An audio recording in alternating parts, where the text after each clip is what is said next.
আমি দেখিবলৈ পাইছো প্ৰদৰ্শনৰ অৰ্থাৎ যিখন বাহন আহি আছে বাহনৰ প্ৰথম অৱস্থাত আমি দেখিবলৈ পাইছো এখন জেট ফাইটাৰ এখন আহি দেখুওৱা হৈছে আৰু লগে লগে সন্মুখত আছে ড্ৰাইভ লাইফ ইংলিছ একাডেমীৰ ছাত্ৰ ছাত্ৰীসকলে তেওঁলোকে সুন্দৰকৈ পেৰেড মাৰ্চ কৰি এই প্ৰদৰ্শনটো আদৰণি জনাই আমাৰ সকলোকে উপভোগ কৰাৰ সুবিধা কৰি দিছে ব্যৱস্থা কৰিছে আমি তেওঁলোকক অনুৰোধ কৰোঁ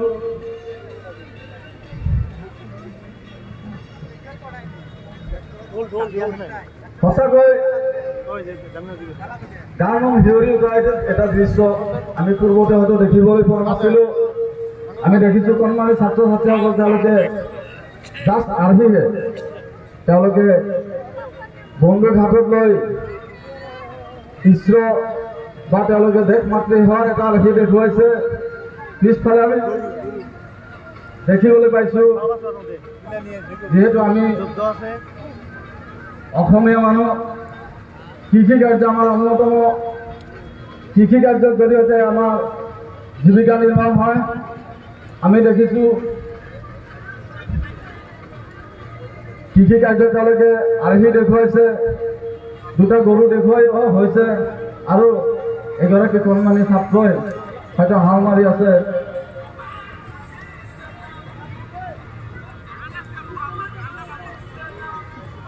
এনা হও তুমি কাফে কাফে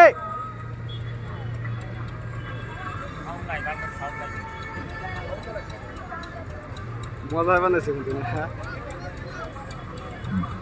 এমকে পাছৰ মন যাবো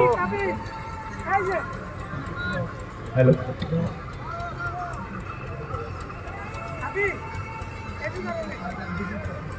হয় নিশ্চয় ভাল লাগিছে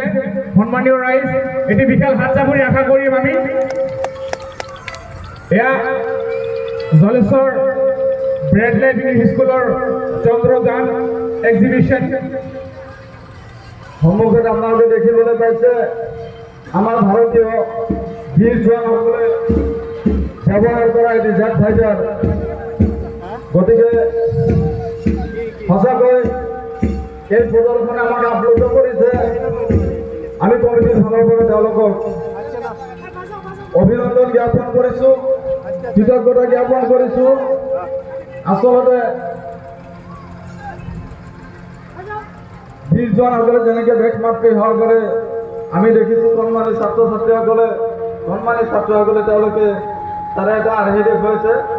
চন্দ্ৰযান ৩ কৃষকৰ আদৰ্শ দেখুওৱা হৈছে সঁচাকৈ ইয়াত যেন বাস্তৱ এক কাৰণ তেওঁলোকে খেতি পথাৰৰ দৃশ্য দেখুৱাইছে য'ত ভূঁই ৰোৱা আছে কাৰণ অসম যিহেতু কৃষিৰ ওপৰত নিৰ্ভৰ এখন ৰাজ্য গতিকে আমাৰ ঘৰুৱা অঞ্চলত দুৰ্গম অঞ্চলত যেনেকৈ ধৰক ঘৰ থাকে পৰ্দা ঘৰ থাকে পৰ্দা ঘৰৰ ওপৰত আমি যেনেকৈ ধৰক আমাৰ